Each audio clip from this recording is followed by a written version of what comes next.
Hey everybody, how's your day starting off? I gotta figure out what's going on with YouTube. I put up the video last night about working on this 454. Not suitable for all advertisers. It's working on a motor. So I guess you can't have, I guess the fact that I got mad at the end and I noticed all the videos that the wife's been in and having her fun, not suitable for all advertisers. So I didn't even bother to check my Rodney Bettine channel, because I imagine all those have been stripped of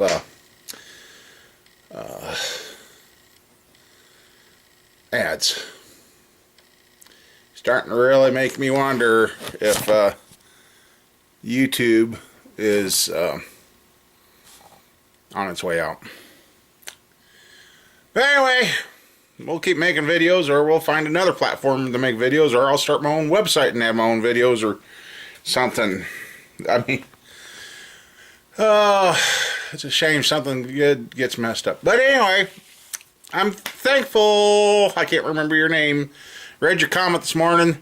You got me thinking about something. First time I've had to mess with aftermarket aluminum heads for a big block. I'm glad I checked, because guess what? We got another freaking problem. I'm like, really? He brought up the fact. Oh, let me get the stand so I can show you guys. He brought up the fact that he's working on a similar motor and ran into an issue, and I'm like, oh, yeah. Makes you wonder.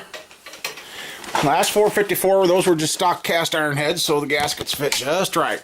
Oh, I kind of let the cat out of the bag. I know some of you will go, oh, you need the dowel pins in there and all that, but if I can eyeball it and hold the finger and that, actually, it seems like this gasket is I don't know if it's completely the head or the gasket, because when I do that, what the heck?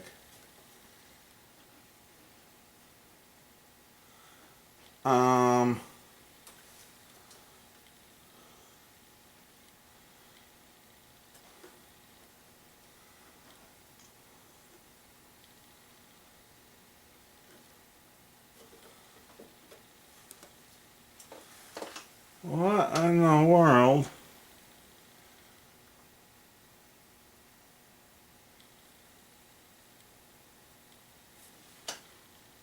There is a real big problem here. What the heck is going on here? Yeah, okay, it did say this side up, and that's where I got it. So, oh, okay, so if that's that side up, that means it goes this way. Oh! Whew! I was going to say,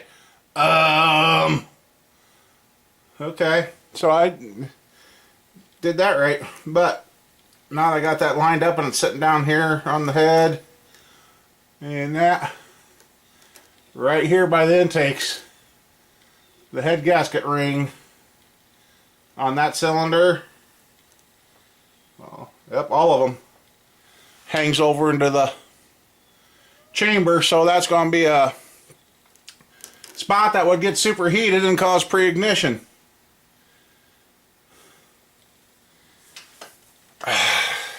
Yep, this side up, so see how that is? So if like I said, I just tried that and it did not, nothing lines up, so okay. But the rings here are too small.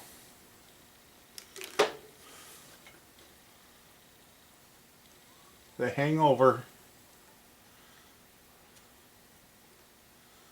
Yep. They all hang over into the cylinder a good 1/8 of an inch.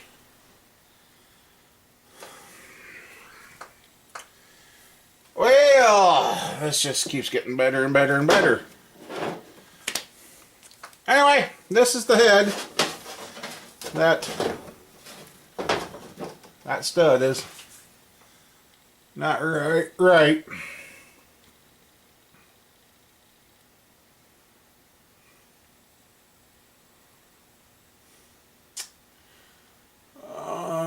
Yeah. So I guess I'm gonna bag this, throw it in the truck, and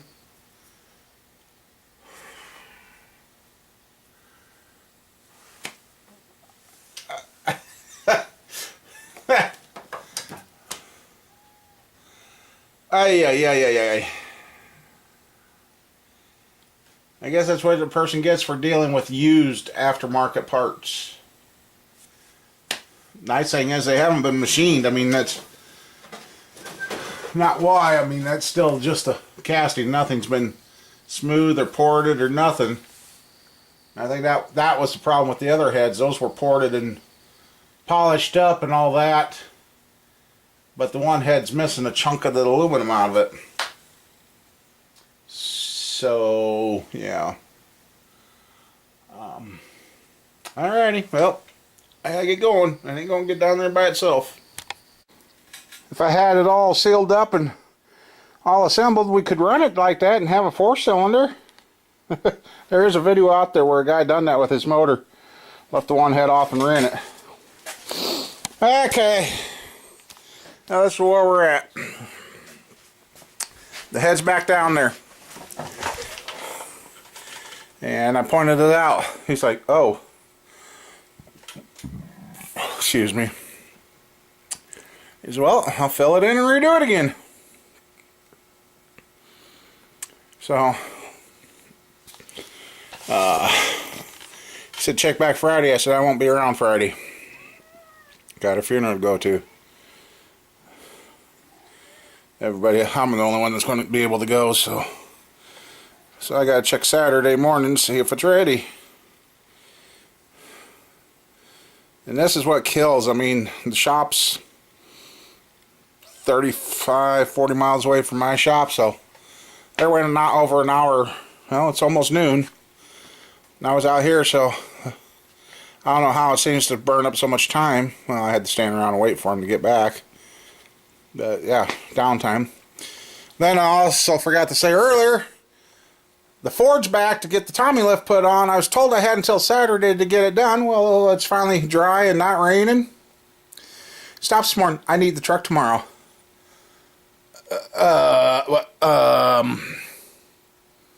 Okay, I says, I ain't going to have the Tommy lift on it. There's no way. So I got to tear his truck apart. Because I got to tear all the tailgate stuff off, the bumper off, the hitch off, all that off that truck before I can even put it on. And his is all 100% rust. So it's gas axe for that. And he said, make sure my wipers are working. My wiper motor don't work. Well, I come out here, go try to turn the wipers on to see what's going on. To see, because those old trucks were known for blowing fuses and that. There's no knob on the wiper motor. Okay, get out the pliers, turn the knob. Hey, guess what? The wipers work for perfectly fine. So I got that and a new dimmer switch for him. So I guess that's what we're going to go do. And then while I'm under there, I guess I'll check the fuse for the radio because he says his radio don't work either. That's why I was starting to think.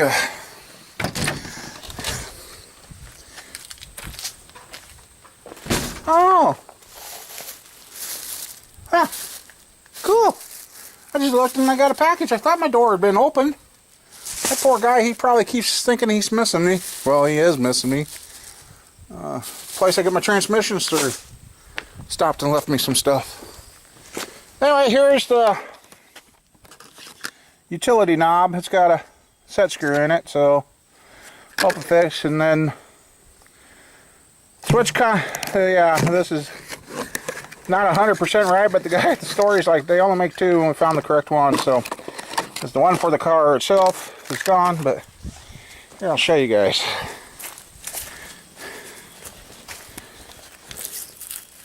I don't know what that was.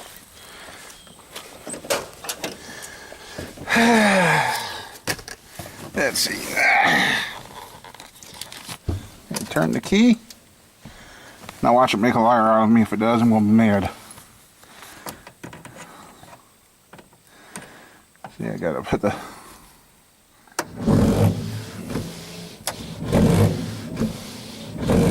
I'd say they work to me.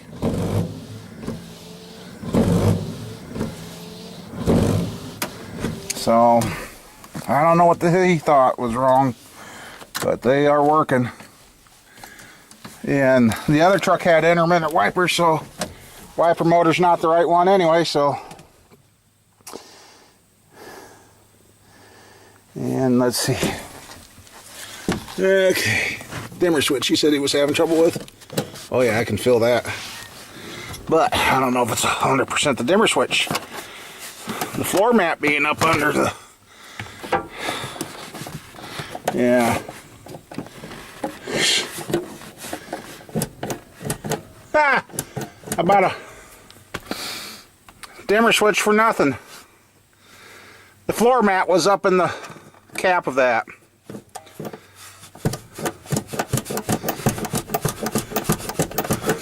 That clicks, I mean.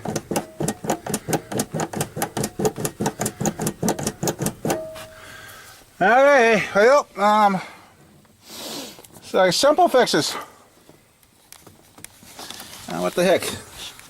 See what you guys see. I hear a train.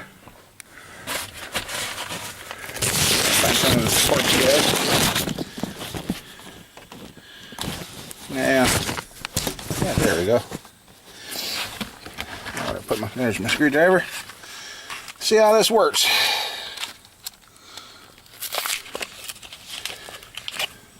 Cool.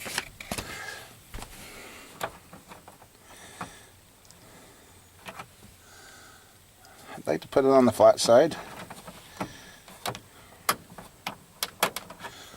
Okay, there it is.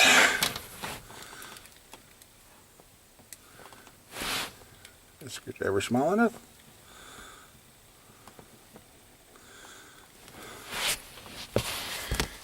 I wish I need glasses again. Oh, if it's small enough.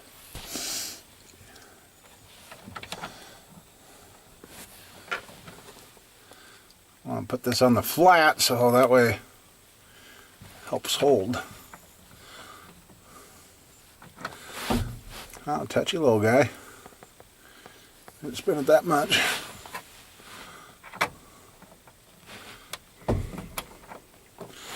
Okay, let's see. Guess I won't have to move you guys, really. You get the gist of it, so.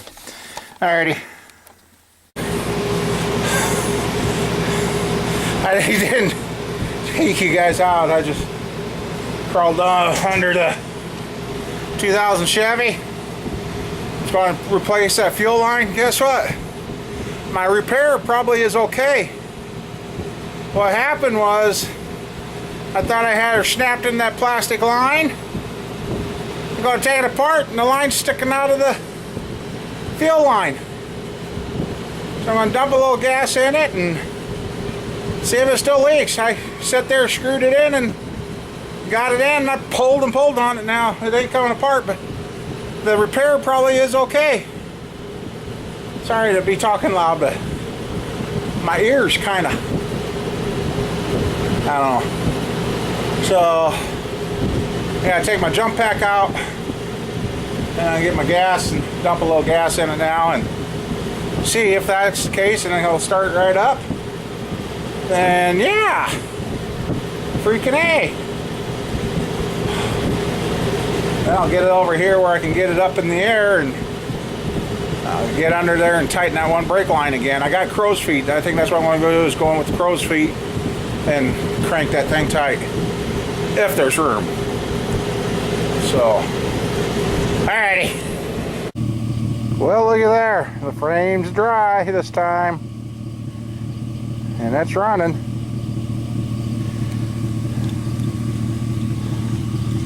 Guess I should have crawled under there sooner and looked.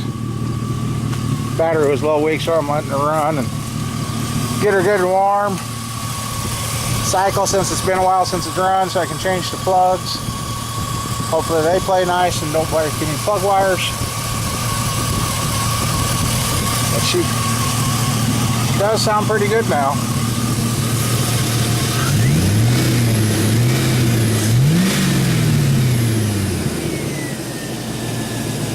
Master cylinder has dropped a little, so I gotta get that brake line tightened, which that's gonna be, I'll get that jacked up here and all that, and crawl back under. And so I got the brake line tight. Brakes are good, real good yet. It's seeping ever so little bit. I'll get that tight. I'm praying that it is the fitting that I put in. I hopefully didn't get it tight. And camera fixed itself again.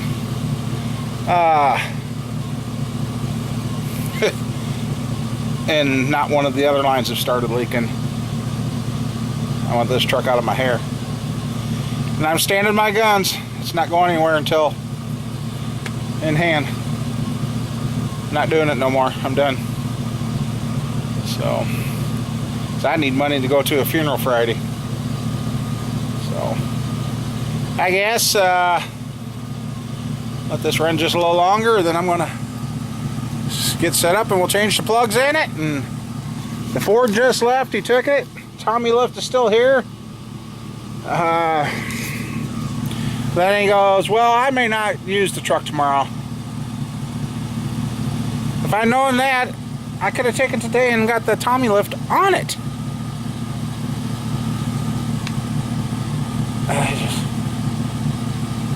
I just don't get it. But anyway, yeah, we'll go from there. Well, there, the spark plugs are changed. And number 8 is a pain in the ass to do on these 5.3s. Holy moly. Didn't realize that. Yeah. I see we got all these little black natty bugs all over everything. One inside here, just a second. So that 2000 Chevy's done. Well, I gotta double check the brake line and install the bolts for the box and hook up the tail lights, and it'll be done. But still waiting on the owner to get here. Oy.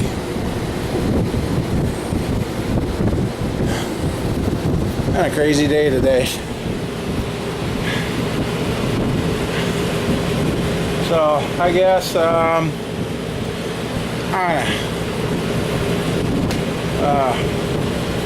sit here and wait, I guess. So well, since I put the camera down, I don't know, remember where we were, but the 2000 Chevy's running. Oh yeah, I forgot, I got 4 vehicles going today.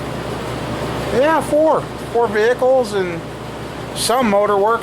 Not the motor work I was counting on, but we got some motor work. And I think, I can't remember your name right now, but thanks again for bringing up about the head gaskets with those aftermarket heads. I just saved a whole bunch of troubles. And oh, correction, 1, 2, 3, 4. I got 5 vehicles going because my old green truck was back. He brought down another project. I guess I'll show you that here.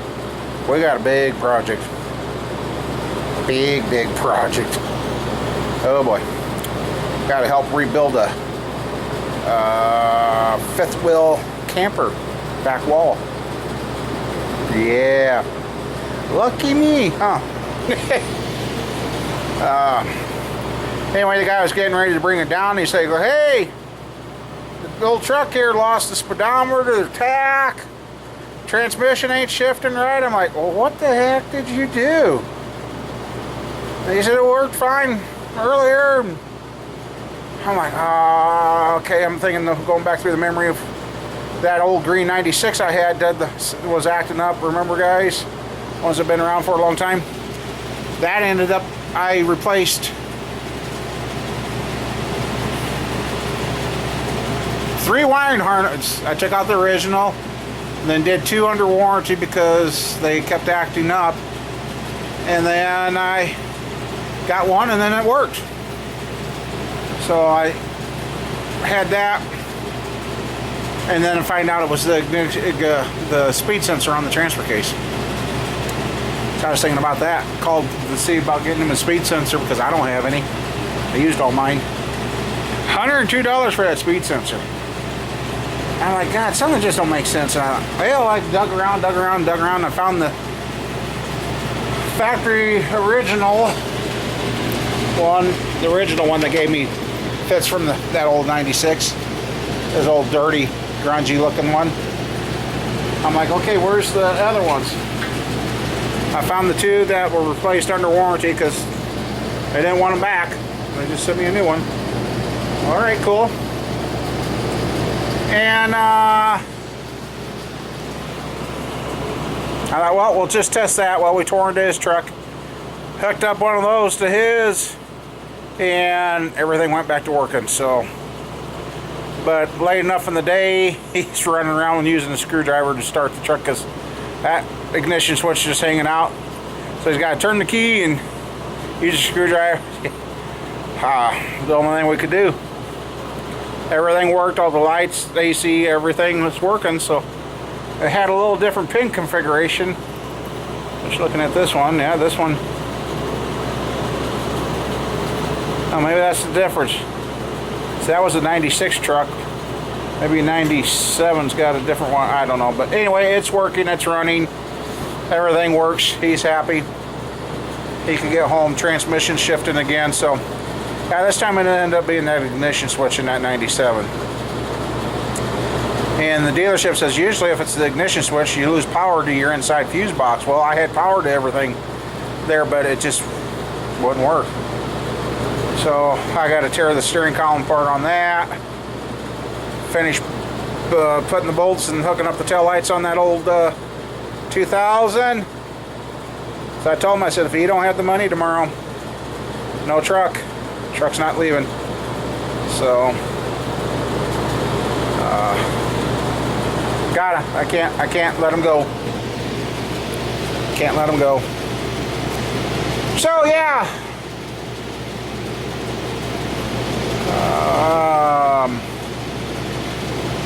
Then I got a Ford Ranger coming in. Yay me! They say it don't run the best. A little trouble starting, and it don't run this best. So Lord only knows what we're going to find with that. So anyway, I guess it's been kind of a good day around here. And the one guy that I worked on, he paid on his bill, so that helped. I mean, he's been getting better at keeping me paid, so I'm working with him, which is fine. And he doesn't owe me a lot like this other guy, so I mean, but he understands if he doesn't pay, then it's going to go to I hold it, he don't get it. So hate to be the hard ass, but got to. So, and I guess I got to figure out what I'm saying or doing in the videos that make them not all advertiser friendly. Thanks, YouTube. So anyway, kid's calling, so see you later.